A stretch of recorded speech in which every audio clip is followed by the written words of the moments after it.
जय श्री कृष्ण मित्रों हमारे हिंदू धर्म में शरद पूर्णिमा का विशेष महत्व होता है। इस रात्रि में चंद्र देवता और माता लक्ष्मी जी की पूजा आराधना करने से शीघ्र मनोकामनाएं पूर्ण हो जाती है। तो मित्रों, आज आपको हम बताएंगे शरद पूर्णिमा का शुभ मुहूर्त, पूजा विधि और इसका महत्व और शरद पूर्णिमा की पुण्यदायिनी व्रत कथा। इस कथा को सुनने से इस व्रत का संपूर्ण फल आपको मिलेगा। तो मित्रों, आप सभी का बहुत बहुत स्वागत है आपके अपने ही चैनल एस्ट्रो गुरुजी में। यदि आपने अभी तक हमारे चैनल को सब्सक्राइब यदि नहीं किया हो तो अभी सब्सक्राइब कर लें और बेल आइकन को अवश्य दबाएं, जिससे हमारे अगले आने वाले नए वीडियो की नोटिफिकेशन सबसे पहले आपके पास पहुंचे। आप नित्य नई नई ज्ञानवर्धक जानकारियां व नित्य का राशिफल हमारे चैनल से प्राप्त करते रहें। तो हिंदू धर्म में पूर्णिमा तिथि का विशेष महत्व होता है। प्रत्येक महीने में एक पूर्णिमा तिथि होती है और साल भर में 12 पूर्णिमा तिथियां रहती है। प्रत्येक पूर्णिमा तिथि अपने आप में अलग महत्व रखती है और हर पूर्णिमा तिथि में अलग प्रकार से पूजन अर्चन का विधान होता है। इसी प्रकार आश्विन मास के शुक्ल पक्ष की पूर्णिमा का हिंदू धर्म में विशेष महत्व होता है। इसे शरद पूर्णिमा के नाम से जाना जाता है। इस पूर्णिमा तिथि का महत्व इसलिए और ज़्यादा बढ़ जाता है क्योंकि ज्योतिष शास्त्र के अनुसार इस रात में चंद्रमा 16 कलाओं से परिपूर्ण होता है और चंद्रमा की रोशनी सभी दिशाओं में फैली हुई होती है। ऐसी मान्यता है कि इस दिन चंद्रमा से निकलने वाली किरणों से अमृत की वर्षा होती है। इसलिए इस दिन चंद्रमा को भोग में खीर अर्पित की जाती है और इसे खुले आकाश के नीचे रखा जाता है, जिससे खीर में भी चंद्रमा की रोशनी पड़े और इसमें भी अमृत का प्रभाव हो सके। तो आइए अब हम जानते हैं शरद पूर्णिमा का विशेष महत्व। हिंदू धर्म में शरद पूर्णिमा का विशेष महत्व बताया है। इस दिन माता लक्ष्मी जी की पूजा भी पूरे मनोयोग से की जाती है, जिससे उनकी कृपा दृष्टि बनी रहती है।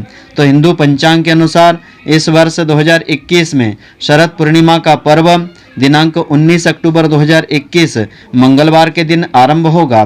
तो पूर्णिमा तिथि का आरंभ 19 अक्टूबर को शाम के 7 बजे होगा और 20 अक्टूबर को रात्रि 8:20 तक रहेगा।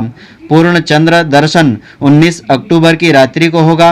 इस दिन चंद्रमा पूर्ण कलाओं से युक्त होगा, इसीलिए इस दिन चंद्रमा को खीर का भोग लगाया जाता है। तो शरद पूर्णिमा पर कैसे पूजन अर्चन करना चाहिए, किस प्रकार से भोग लगाना चाहिए। जो लोग पूर्णिमा का व्रत करते हैं उन्हें 20 अक्टूबर को यह व्रत करना चाहिए। तो जो लोग यह व्रत धारण करते हैं वे शरद पूर्णिमा के दिन प्रातःकाल व्रत का संकल्प लेवें। इसके बाद किसी पवित्र नदी या कुंड में स्नान करें।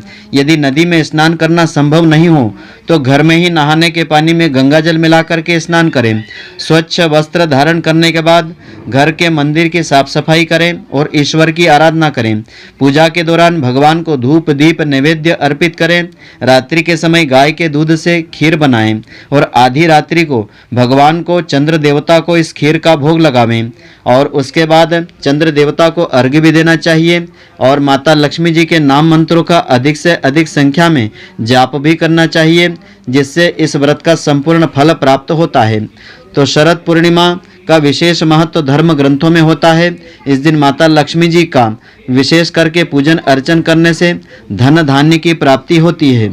तो इस दिन माता लक्ष्मी जी साक्षात वैकुंठ धाम से पृथ्वी पर आगमन करती है। आश्विन माह की पूर्णिमा को शरद पूर्णिमा या कोजागरी पूर्णिमा के नाम से भी जाना जाता है। तो इस दिन व्रत का विशेष विधान होता है। इसी मान्यता के अनुसार इस दिन से शरद ऋतु का आगमन होता है।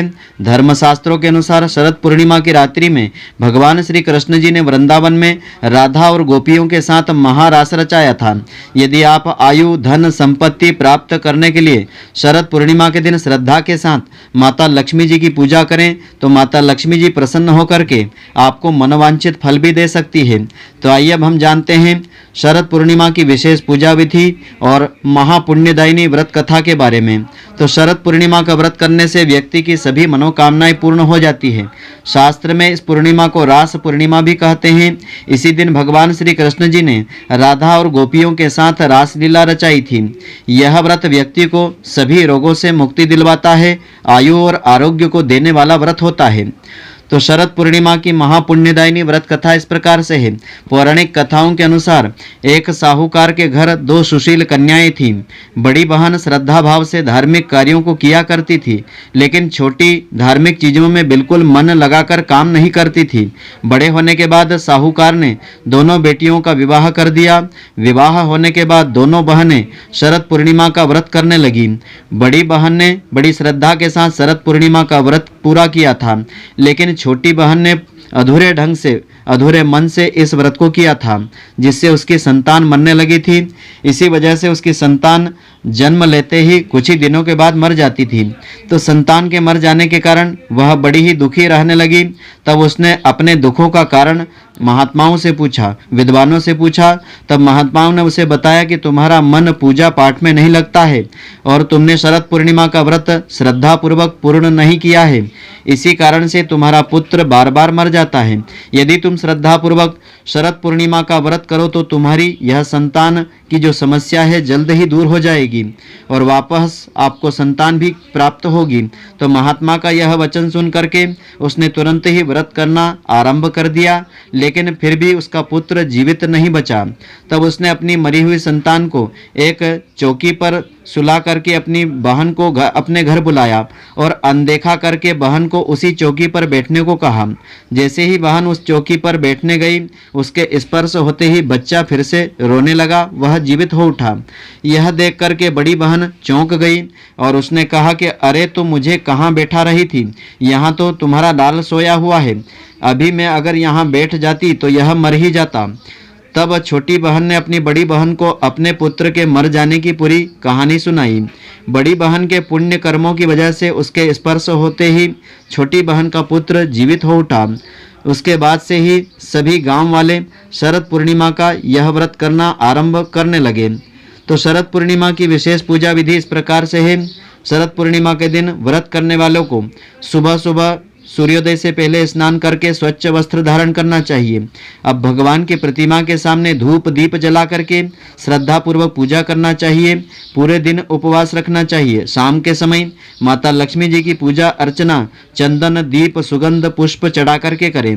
रात्रि में भगवान चंद्रमा का दर्शन करके उनका पूजन करें और अर्घ्य देवें। फिर अपना व्रत खोलें। रात्रि में भजन कीर्तन करके प्रसाद आदि का वितरण करें। इस प्रकार से व्रत करने से व्रत करने वाले की समस्त मनोकामनाएं पूर्ण होती है और इस व्रत का संपूर्ण फल मिलता है। धन धान्य की उसके पास कमी नहीं रहती है। इस दिन के कुछ खास नियम भी होते हैं जिनका पालन करना अति आवश्यक होता है। इन नियमों का पालन करने से ही इस व्रत का संपूर्ण फल प्राप्त होता है। इन नियमों के अनुसार इस दिन ब्रह्मचर्य का पालन करने के साथ ही किसी भी तरह के मांसाहार और नशा आदि से बचना चाहिए। इस दिन धन का लेन देन करना भी शुभ नहीं माना जाता है। मान्यता है कि घर में सुख समृद्धि के लिए इस दिन सुहागिन महिलाओं को भोजन कराने के अलावा सूर्यास्त से पहले कुछ भेंट आपको देना चाहिए।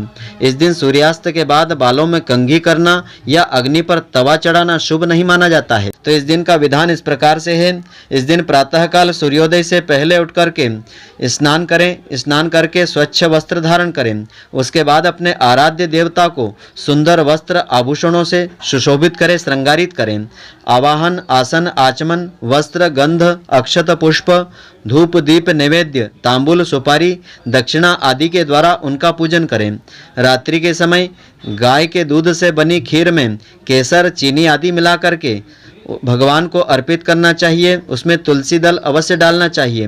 पूर्ण चंद्रमा के आकाश के मध्य स्थित होने पर भगवान का पूजन करें और खीर का नैवेद्य अर्पित करके रात्रि को खीर से भरा हुआ बर्तन खुली चांदनी में रख करके दूसरे दिन उसका प्रसाद आपको लेना चाहिए और यह प्रसाद सभी को वितरण करना चाहिए। इसका अनंत गुना फल प्राप्त होता है। तो पूर्णिमा का व्रत करके कथा को अवश्य सुनना चाहिए। कथा को सुनने से इस व्रत का संपूर्ण फल प्राप्त होता है। भगवान कृष्ण की विशेष कृपा मिलती है। कथा सुनने से पहले एक लोटे में जल व गिलास में गेहूं और पत्ते के दोने में रोली चावल रख करके कलश की वंदना करके दक्षिणा कलश में रखना चाहिए। फिर तिलक करने के बाद गेहूं के 13 दाने हाथ में लेकर के कथा सुनना चाहिए। फिर गेहूं के गिलास पर हाथ फेर करके ब्राह्मण के पैर छू करके वह गिलास दान में देना चाहिए और लोटे के जल का रात्रि में चंद्रमा को अर्घ्य प्रदान करना चाहिए। तो शरद पूर्णिमा से ही उत्सव और व्रत आरंभ हो जाते हैं। माताएं अपनी संतान की मंगल कामना से देवी देवताओं का पूजन करती है। इस दिन चंद्रमा पृथ्वी के अत्यंत निकट रहता है। कार्तिक का व्रत भी शरद पूर्णिमा से आरंभ होता है। तो विवाह होने के पश्चात पूर्णमासी के व्रत का संकल्प शरद पूर्णिमा से लेना चाहिए। शरद ऋतु में मौसम एकदम साफ सुथरा रहता है। इस दिन आकाश में न तो बादल होते हैं, न ही धूल व गुबार रहता है। इस रात्रि में भ्रमर और चंद्र किरणों का शरीर पर पड़ना अत्यंत शुभ माना जाता है। अमृत की धाराएं चंद्रमा से बहती है। तो प्रति पूर्णिमा को व्रत करने वाले इस दिन चंद्रमा का पूजन करके भोजन करें। इस दिन शिव पार्वती जी और कार्तिकेय जी के पूजन का विधान होता है। वहीं पूर्णिमा पर कार्तिक स्नान के साथ साथ राधा दामोदर पूजन और नियम आदि लेना चाहिए। व्रत धारण करने का दिन भी यह होता है। तो शरद पूर्णिमा पर एक अखंड दीपक जलाने से आप धनवान भी बन सकते हैं। ईशान्य कोण में गुलाबी कमल पर बैठी हुई धन बरसाती हुई लक्ष्मी जी की इस दिन पूजा करना चाहिए। पूजा के लिए 2 दीपक आपको जलाना चाहिए। शरद पूर्णिमा पर गाय के घी का 1 दीपक जला करके दाहिने हाथ की ओर रखना चाहिए। इसके अलावा एक मूंगफली के तेल का 1 दीपक जला करके बाएं हाथ की ओर रखना चाहिए। लेकिन ध्यान रखें कि दीपक की लौ कपास की ना हो। लाल धागे की बत्ती से आपको बाती तैयार करना चाहिए। लक्ष्मी पूजन के बाद शुद्ध घी का दीपक हाथ में लेकर के चांद की ओर देखते हुए माता लक्ष्मी जी से प्रार्थना करना चाहिए। 1 दीपक अखंड जलता रहे, इस बात का ध्यान रखें। आप इच्छा अनुसार घी या तेल दोनों में से कोई भी 1 दीपक अखंड ज्योत का जला सकते हैं। दीपक प्रातः तक जलता रहना चाहिए। आपको 4 लौंग लेना चाहिए और वही लौंग जो घरों में मसाले और मुखवास के रूप में इस्तेमाल किए जाते हैं। इसके अलावा एक लाल कपड़ा लेना है। इसके बाद महालक्ष्मी और कुबेर जी को ध्यान में रख करके घर के पूजा घर में बैठ करके देसी घी के शुद्ध घी की ज्योत जलाना चाहिए और फिर 2 लौंग के जोड़े को इसमें डाल देना चाहिए। बची हुई 2 लौंग को लाल कपड़े में बांध करके सच्ची श्रद्धा से उसे महालक्ष्मी जी का रूप मान करके अपनी तिजोरी में रख देना चाहिए। बस आपको केवल यही करना है, कोई मंत्र और कोई तंत्र नहीं करना है। इससे आपको माता लक्ष्मी जी की विशेष कृपा मिलेगी।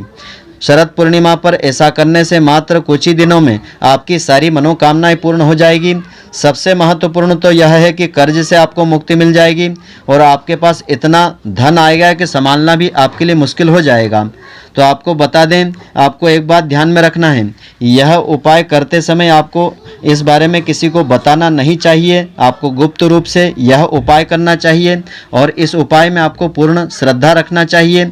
तभी आपको इसका पूर्ण फल प्राप्त होगा और आपकी मनोकामना जो होगी वह भी पूर्ण हो जाएगी। और आयुर्वेद में शरद पूर्णिमा के दिन चंद्रमा की रोशनी को अमृत समान माना गया है। इस दिन रात्रि में चंद्र दर्शन करने और चंद्रमा का त्राटक करने से नेत्र के सभी विकार दूर हो जाते हैं।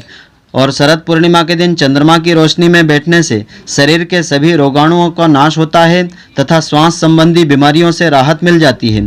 शरद पूर्णिमा के दिन दूध और चावल की खीर को बना करके साफ कपड़े से ढक करके रात्रि भर के लिए चंद्रमा की रोशनी में रख देना चाहिए और सवेरे इस खीर को खाने से रोग प्रतिरोधक क्षमता में वृद्धि हो जाती है, वह अमृत समान हो जाती है। शरद पूर्णिमा को कुमार पूर्णिमा भी कहा जाता है। इस दिन कार्तिकेय भगवान के पूजन से कुंवारी लड़कियों को योग्य वर की प्राप्ति हो जाती है। शरद पूर्णिमा को माता लक्ष्मी जी का जन्मदिन भी माना जाता है। इस दिन रात्रि जागरण और मां लक्ष्मी जी के मंत्रों का जाप करने से धन धान्य की प्राप्ति होती है। और शरद पूर्णिमा के दिन माता लक्ष्मी जी को गुलाबी रंग के पुष्प, इत्र, सुगंध जरूर अर्पित करना चाहिए। ऐसा करने से माता लक्ष्मी जी शीघ्र प्रसन्न हो जाती है। शरद पूर्णिमा पर अष्टलक्ष्मी जी की पूजन का विधान होता है। इस दिन माता लक्ष्मी जी के पूजन में एक सुपारी को कलावा लपेट करके अर्पित करना चाहिए। पूजन के बाद सुपारी को अपनी तिजोरी में रखें। तिजोरी के धन में तेजी से वृद्धि होगी। और इसके अलावा शरद पूर्णिमा के दिन माता लक्ष्मी जी को खीर, मखाना, बताशा और सफ़ेद वस्त्र अर्पित करना चाहिए। इससे धन संपदा की कमी आपके पास नहीं रहेगी। कार्य में आपको यश मिलेगा, आपकी मनोकामनाएं पूर्ण होंगी। तो मित्रों, आशा करता हूं कि आपको हमारी यह ज्ञानवर्धक जानकारी पसंद आई होगी। यदि आपको पसंद आई हो तो आप हमारे वीडियो को लाइक व शेयर अवश्य करें। धन्यवाद। जय श्री कृष्ण मित्रों, फिर मिलेंगे।